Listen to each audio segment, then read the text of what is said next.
Okay, last vodcast for conservation of momentum. Okay, so here's the thing. One of the things you need to ask yourself, or what you probably will ask yourself at some point, is what happens when things collide? Okay, what happens when two objects hit each other and stick together? What happens when they hit and they bounce off? What happens when you have an explosion? What's going on? Well, part of that is conservation of momentum. Okay, all right, so momentum, of course, we know is P, which is just mass times velocity, right? Well, there's a law of conservation of momentum, which Newton basically came up with. And he says that momentum is always conserved, okay? I want to put a little thing in here. Momentum of the system that you're talking about is always conserved, right? So let's say you have let's say a ball over here, okay, and it's rolling this way, and you have a bigger ball over here, and it's rolling even faster in that direction, okay, and then they hit, okay, small ball, big ball, okay, they hit, and then afterwards, this guy is moving really fast that way, this guy is moving a little bit slower that way, okay, in this case, the total momentum of the system, if you added this guy's momentum going that way, this guy's momentum going that way, okay? Actually, this one's probably a bit bigger, okay? Afterward, this guy is going to have that momentum. This guy's going to have this momentum. So the momentum is conserved. And if you add these two together, okay, before, you might get something that looks maybe like an arrow maybe that big in that direction. Well, afterward, the same thing is going on. You still have that same size momentum. The whole system has a momentum by itself. That might sound a little confusing, okay? We'll get into that a little bit more. But same thing happens when you have an explosion. The momentum, if you have an explosion with some momentum, like a bullet going one direction, and the gun going the other direction, the momentum is conserved because the amount of momentum that goes to the bullet in one direction is exactly the same and exactly opposite of the momentum of the gun going the opposite direction. So the momenta, that's the plural of momentum, the momenta cancel each other out because one is positive and one is negative. So they cancel each other out and the momentum is still zero. Okay, got a little more into detail there than I needed to right away, but the idea is that momentum is always conserved absent of any outside forces, okay? Like I was talking about with the spheres or balls hitting each other, as long as nobody else is exerting a force on it, that momentum is going to stay the same. As long as there's no friction, the momentum will stay the same. So it's kind of like Newton's first law where he said that things in motion stay in motion unless acted upon by an unbalanced force. Same thing for things at rest. Okay? So when does this occur? Well, it occurs whenever a gun is shot. The momentum of the bullet is positive and the momentum of the gun is negative. They cancel each other out. They have the same momentum. It's just that the bullet has a high velocity. Okay? Remember, high velocity. So the bullet has a high velocity with a very small mass, okay? And the gun has a big mass, which means it has a small velocity. But those two are equal to each other, okay? Same thing happens when cars collide, okay? What happens is the total momentum is conserved. It kind of transfers momentum to the other. And, well, let's just go with that's when it happens. When you throw something and you're on a skateboard, or if you throw something and you're in outer space, you throw something, same thing as an explosion. The momentum of that cancels out the momentum of this. Okay. Fireworks, when they explode, same thing. The momentum going basically in all directions. It's more of a three-dimensional thing. The gun is more one-dimensional. The fireworks is more three-dimensional. They actually all cancel out. Okay. That's why they are often in very spherical shapes. Okay. And explosions in general, like I just talked about. Okay. Now, what does it mean that the momentum is conserved? I mean, that just kind of sounds weird, right? So, if the momentum is always conserved, it means that the total momentum of the system before equals the total momentum of the system after. That is the key. total momentum of the system. Now, a system would be defined as, with a firework, it would be the firework. If it was a gun, it would be the gun and the bullet together. That's the system. If it were two cars, it would be the car and the other car moving at each other. Okay, that's the system. Because we don't want to take bigger things into account. We just want to look at the system of things that are interacting. Okay, so how do we abbreviate that? Well, lowercase p with a little I, that means initial. Okay, so the initial momentum of the entire system, that's what the I is for, equals the final momentum. Okay, that's what we're talking about here. The initial equals the final. The momentum in the beginning is the momentum at the end. All right. Now, there's a couple ways to look at this. Okay, first of all, you've got elastic and bouncy. Okay, let me go back a slide. There you go. Elastic collisions, okay, are when, just like I said before, you have two things going at each other. Okay, they collide. Okay, and then afterward, they bounce apart. Okay, then you have what's called inelastic collisions, okay, which I kind of say they're called sticky situations or sticky collisions. That's when you have something moving at something else, okay, and then they actually stick together and they almost form one together, and then they move after that. It's sort of like silly putty. If you would throw silly putty at silly putty or spit wad at a spit wad, they would actually collide and stick together afterward. Or if you had one cart, like a little mini car and another mini car, and you put Velcro on the front and you slammed them at each other and they hit and then they stuck together. That's what we call inelastic. You'll do a little lab with this later. And then the last kind of situation we have is the explosions, which is when you start with an initial momentum of 0, okay, and then afterwards the thing breaks apart, okay, and this is the simplest way to draw it, okay. It breaks apart and the momentum on either side are equal to each other, okay. That means they cancel out. All right, so let's go over some of these, okay. In an elastic or bouncy collision, okay, in an elastic or bouncy collision, let's look at this piece by piece, okay. The initial momentum, well, what is the initial momentum? Okay, so you have one ball, okay, and another ball going at each other, okay.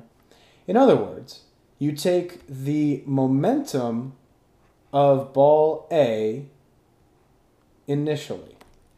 This is ball A, this is ball B. Okay? So the momentum of ball A initially plus the momentum of ball B initially. These are both subtext. B and I and A and I, they're subtext of P. So basically what you're doing is you're taking the momentum of A and the momentum of B. That's it. Okay? That is equal to, well, afterwards. Okay? Afterwards, A is moving the opposite direction. B is also moving the opposite direction. And they both have momentum again. So what you do is you say, okay, well, the momentum of A final, that means afterward, plus the momentum of the momentum of B final, okay? So all you're doing is you're taking this momentum plus this momentum equals this momentum plus this momentum. That's a conservation of momentum. So if you want to do a little bit more math with this, what you wind up doing is saying that, okay, well, what is the momentum of A initially? What is the momentum of B initially? What is the momentum of A final? What is the momentum of B final? Well, here's the deal. Okay? The momentum, remember we said that momentum is m times v. So what you wind up doing is saying, okay, I've got to take the m times the v here, whatever this mass times this velocity is, whatever this mass times this velocity, and this m times v. So what you do is you get this kind of long equation, okay? the mass of A times the velocity of A initially. That's this guy right here. It's the mass of that guy times its initial velocity, okay, plus the mass of B times the velocity of B at the beginning. So you take m times v plus m times v equals the mass of A times the velocity of A final plus the mass of B, velocity of B final. That's the big long equation. You can actually substitute stuff in for that. But the idea here is that you take the momentum of this plus the momentum of this equals this plus this.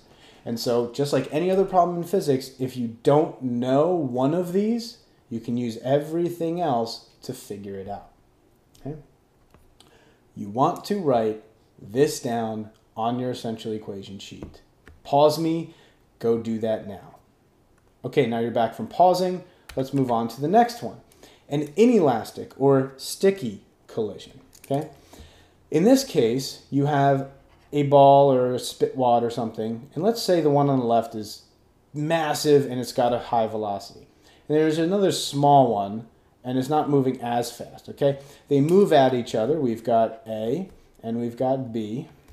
And then afterward, instead of bouncing off of each other, they stick to each other. So really what you have afterward is one big spit wad that's got A and B mass together. And it's got a velocity, and it's going to be a little bit less than the initial velocity here, because this had a little momentum go in the opposite direction. All right? So how do we go from here? Well, if you think about it, you've got to take the momentum of A and the momentum of B, okay? And that's going to equal the momentum of A plus B over here. So what we can say is the momentum of A initially plus the momentum of B initially equals the momentum of A and B together. Okay? So if I tell you what the momentum of each of these are, like if I said, I don't know, let's say this one has a momentum of 10 and this one has a momentum of 2. Well, that should be negative 2. 10 and negative 2, what's the total momentum? Oh, it's 8. So that means that the momentum of A plus B equals 8. All right? You'll see something about this later. All right, let's go back. All right? So let's break this down a little bit more. The momentum of A is just the mass of A times the velocity of A, just m times v. M times v, but with respect to B. And here, it's m times v, but it's like A and B together. Here, I'll show you how we do that. So, on the one side, we have m, the mass of A, times the velocity of A initial velocity, plus the mass of B times the velocity of B initially. That equals, now, it's m times v, right? So what's the mass of A and B? Well, we just put it in parentheses. We say the mass of A plus the mass of B, end parenthesis, times the velocity that they both have together. It's actually that easy. Okay? And what you'll find is that this velocity is lower because you have more mass and because you had some negative momentum. Okay, you want to write this down in your essential equation sheet. Pause me right now. Okay, now you're unpaused. Let's go back to another one. The explosion problem. The same idea here is that the momentum before, okay, let's say we have, let's do another one like we did before, oops, where you have a, I don't know, oops, there we go, okay. Let's say you have some sort of object, okay, and afterward the object is broken apart, okay, and it's in two different pieces, maybe one smaller than the other. The smaller one will be going much faster, the larger one will be going a little bit slower. But the idea is, if this thing isn't moving, there's no momentum. So the actual initial momentum, okay, if it's the mass times the velocity initial, if the initial velocity is 0, then it's 0. Now the final velocity then, okay, the final momentum is whatever the A mass is times its velocity and whatever the B mass is times its velocity. So it's very similar. The mass of A times the velocity of B. Wow, okay. The mass of A times the velocity of A final, so whatever this velocity is, plus the mass of B times its velocity final. Okay? And what should happen is they should wind up equaling 0. Okay? This one should totally counteract the other one or cancel it out because this one is going to be positive and this one is going to be negative. So they cancel each other out. So they should be the same number. This might have 50 units of momentum. We'll say Newton seconds, I guess. And this will have 50 Newton seconds of momentum. It's just that this one will have a high velocity because it has a smaller mass, and this one has a bigger mass, so it'll have a smaller velocity. Okay? So, momentum. It tells us momentum is always conserved outside of forces or absent of any outside forces. Whoops. And, go back to that, the initial momentum equals the final momentum. Okay? Any questions? Go ahead and ask them in class.